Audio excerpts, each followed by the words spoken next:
Mnajua hakuna mwanafunzi anatakiwa kutoroka kwenda huko mitaani, lakini hapa wamekuwa wakikamatwa mara kwa mara, na hata wapo ambao tumeruhusu wafanye mtihani wakiwa wanatokea mtaani kwa sababu za nidhamu mbovu, wengine mpaka wanafumaniwa huko kwa sababu ya vurugu zilizokuwa zimejitokeza, zinazoenda kujitokeza walizozipanga. Mamlaka ya shule iliamua hakuna kufanya mahafali, wenzenu wakajiandaa kuchoma shule hii.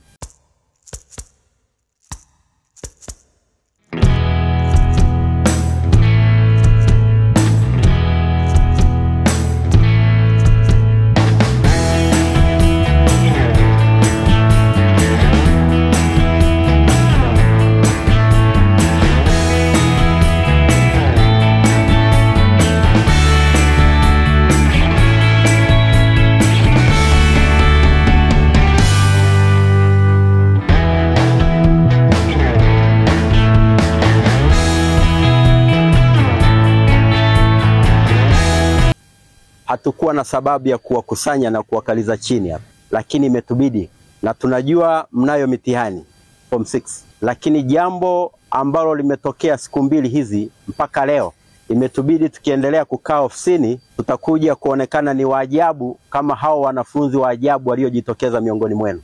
Form 5 na form 6 wale ambao bado mitihani hamjamaliza, yamekuwa matukio yakijitokea hapa ya mara kwa mara.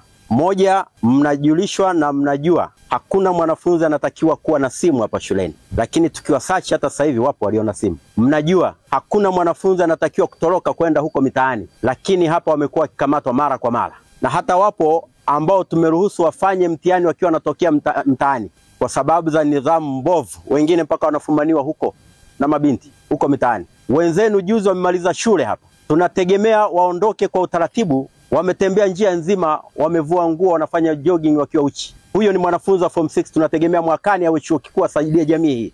Form 5 mnanisikia vizuri? Mliwaona? Si mmeona wenzenu walichokuwa nakifanya? Wanafunzi wenzenu wapo ambao tumewashikilia, wapo polisi pale waliomaliza mitihani hapa kwa sababu ya vurugu zilizokuwa zimejitokeza, zinazoenda kujitokeza walizozipanga. Mamlaka ya shule iliamua hakuna kufanya mahafali, wenzenu wakajiandaa kuchoma shule hii. Tunao polisi pale. Angalia akili za kijinga hizi ambazo sijawahi kuziona. Hao wazee wote waliosoma, mpaka mkuu wa jeshi la polisi nchini amesoma hapa, na viongozi wengine wakubwa wengi wa nchi hii, wangechoma hii shule. Mngesoma nyie hapa leo.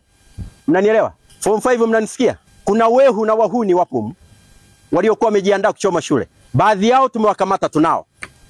Na hawa waliokuwa wanamaliza wanajiandaa kuungana na wale. Hakuna msalie mtume. Unatoka hapa mmoja, nenda chukua vitu vyako, ondoka, nenda stendi. Ukifika stendi, hakuna kusema gari halipo. Lolote lenye mwelekeo wa kwenu panda, kashukia huko mbele. Sasa wale wako tukukute hapo unasema hakuna gari hapo.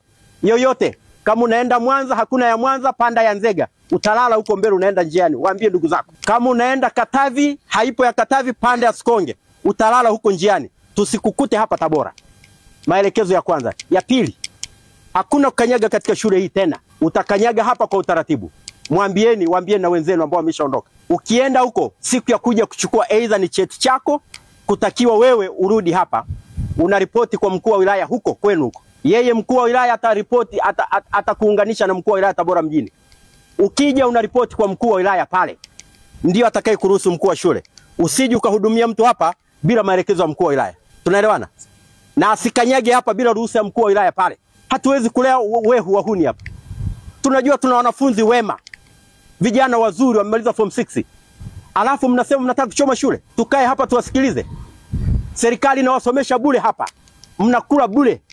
Hakuna anayelipia umeme wala maji. Unapendeza, unasema mnataka kuchoma shule. Haya, nataka nione mmoja mmoja ninyi walimu. Wasimamieni wasio akachukua mzigo sio wa kwake, na polisi. Tokeni watano, mnatoka moja kwa moja stendi. Gari utakaoipata uelekeo kwenu panda haraka kabla hujakamatwa na polisi.